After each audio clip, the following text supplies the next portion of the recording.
Iya Pak. Iya Pak. Teori behavioristik itu Pak ya. Teori behavioristik, kemudian teori konstruktivisme, terus teori humanistik, kalau saya nggak salah Pak, teori sibernetik dan teori kognitif ya Pak. Itu yang menyangkut di dalam RPP Pak. Yang pertama kita ini kan identitasnya dulu Pak. Identitas itu meliputi mata pelajaran apa, kemudian kelas berapa, semester berapa, dan alokasi waktu kita Pak. Terusnya kompetensi inti itu Pak, pengetahuan, kemampuan, dan sikap yang dimiliki oleh peserta didik. Selanjutnya ada tujuan pembelajaran Pak. Kemudian setelah kita membuat tujuan pembelajaran itu ada metode pembelajarannya Pak. Selanjutnya ada evaluasi Pak.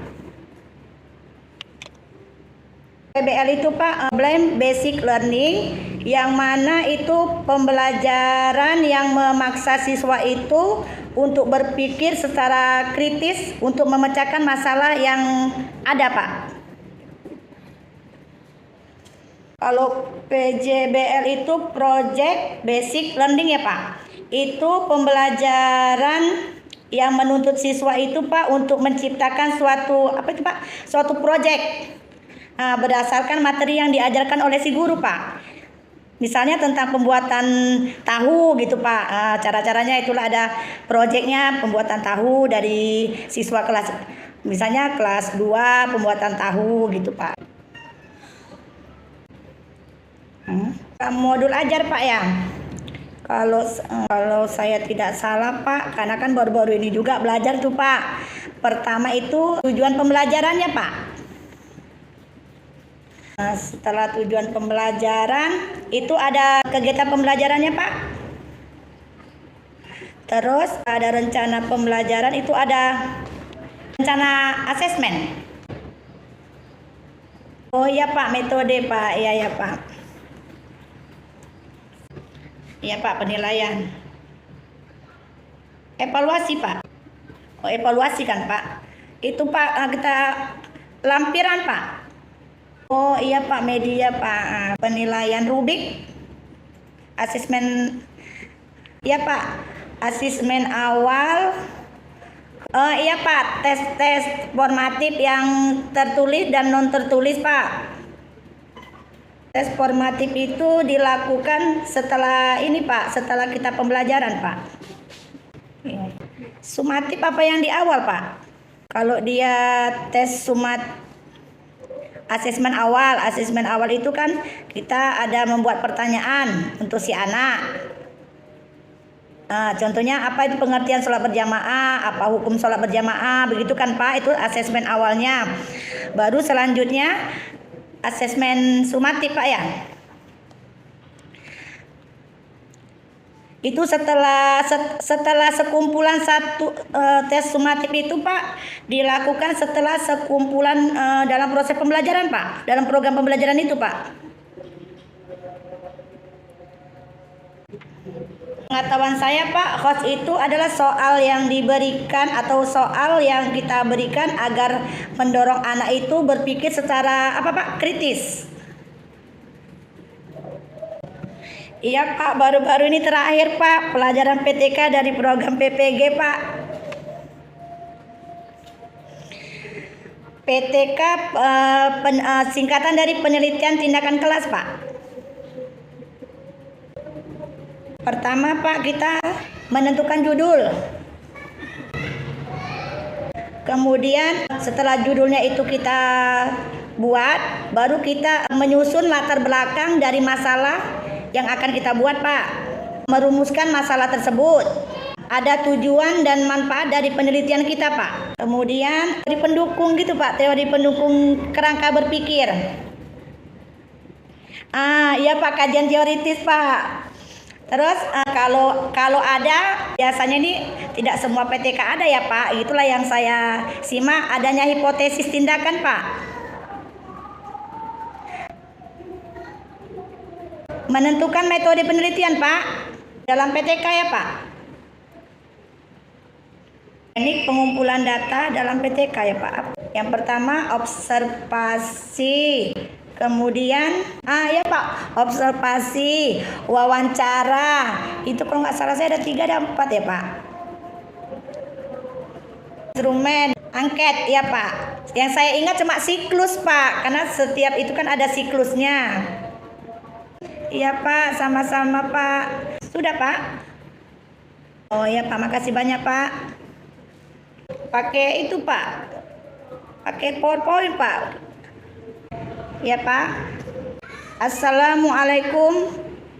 Langsung ya Pak. Ini langsung kegiatan inti atau dari awal Pak?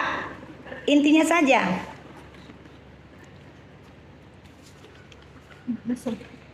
Assalamualaikum warahmatullahi wabarakatuh. Baiklah anak ibu semuanya. Setelah kalian mengamati gambar yang ada di papan tulis, kira-kira gambar apakah itu anak ibu? Ya, itu adalah gambar orang yang sedang melaksanakan sholat berjamaah. Selanjutnya, sebelum ibu lanjutkan materi pembelajaran kita tentang sholat berjamaah, ibu akan bertanya terlebih dahulu ya nak, tentang pembelajaran minggu yang lalu. Minggu yang lalu ya, siapa yang ingat? Iya, minggu yang lalu kita belajar tentang sholat fardu. Baik. Di sini sebelum kita lanjutkan, ibu akan membacakan tujuan dari pembelajaran sholat berjamaah. Yang pertama, tujuannya melalui pengamatan gambar, ceramah dan tanya jawab, peserta didik dapat memahami pengertian sholat berjamaah. Yang kedua, melalui pengamatan dan diskusi, peserta didik dapat mengetahui syarat sah jadi imam dan makmum yang benar. Kemudian yang ketiga, melalui diskusi dan tanya jawab, peserta didik dapat mengetahui cara memberitahu imam yang salah. Baik anak ibu sekalian, di sini ibu akan membagi kelompok ya. Ibu akan membagi 3 kelompok.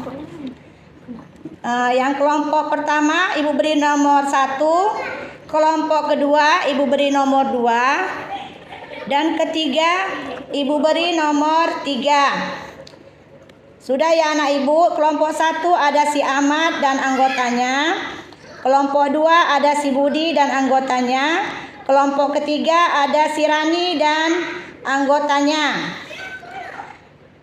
Baik anak ibu, setiap kelompok ini ibu akan beri pertanyaan ya nak.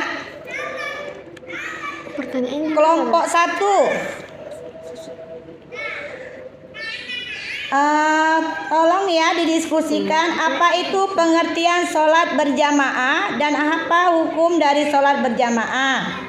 Kelompok 2, pertanyaan yang akan didiskusikan, apa saja syarat sah menjadi imam, dan bagaimana cara menegur imam yang salah. Dan kelompok yang ketiga, sebutkan syarat menjadi makmum. Ibu kasih waktu 10 menit ya nak untuk mengerjakannya. Baik anak ibu semuanya, sudah siap? Kalau sudah siap, tolong kelompok 1 ke depan, bacakan hasil diskusimu nak. Iya, kepada Ahmad. Iya, tepuk tangan untuk kelompok 1. Kelompok 1, ibu kasih nilai 100. Selanjutnya untuk kelompok 2. Iya, bagus. Ibu kasih nilai 90. Tepuk tangan untuk kelompok 2.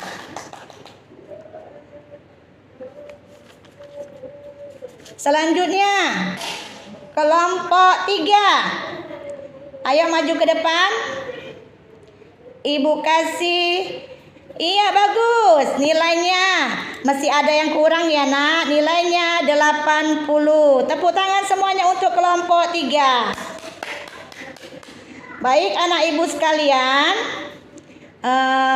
Di sini pembelajaran kita tadi tentang sholat berjamaah. Bagus, kelompok 1 tadi sudah berdiskusi tentang pengertian sholat berjamaah, yang mana sholat berjamaah itu adalah sholat yang dilakukan oleh 2 atau lebih ya, yang dikerjakan secara bersama-sama. Kemudian tadi jawaban dari kelompok 2 ya, syarat sah menjadi imam. Ya, benar. Syarat sahnya itu ada sehat akalnya, kemudian fasih bacaannya,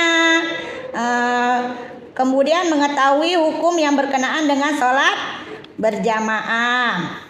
Dan kelompok 3 tadi syarat menjadi makmum ya, Nak. Bagus, ada niat, berada dalam satu tempat.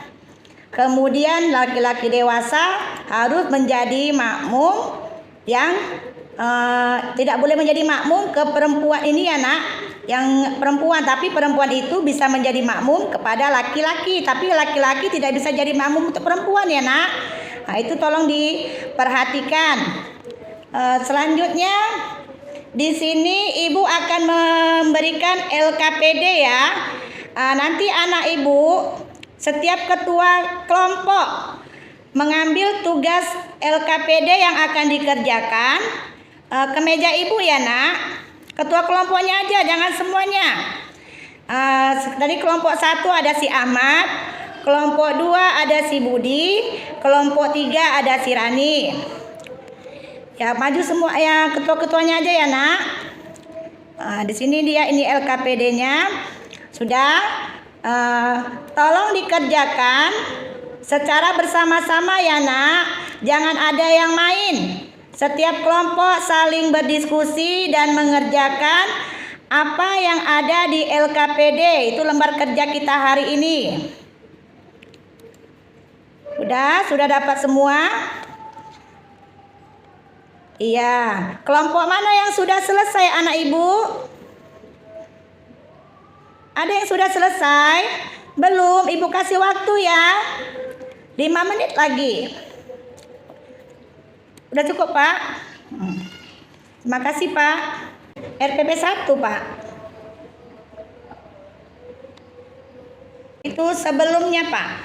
Di awal, Pak. Bukan, Pak. Seharusnya bukan, Pak. Iya, Pak. Karena kebiasaan dari awal, Pak. Dari awal kan sebelum masuk inti kita baca tujuan, Pak. Jadi memotongnya itu kayaknya susah saya tadi, Pak. Jadi saya masuk dari, kan biasanya sudah anak itu mengamati tentang sholat berjamaah kan, Pak.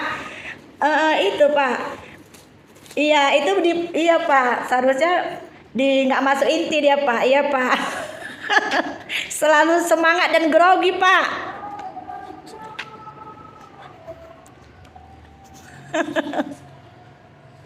Ya, Pak, terima kasih banyak, Pak.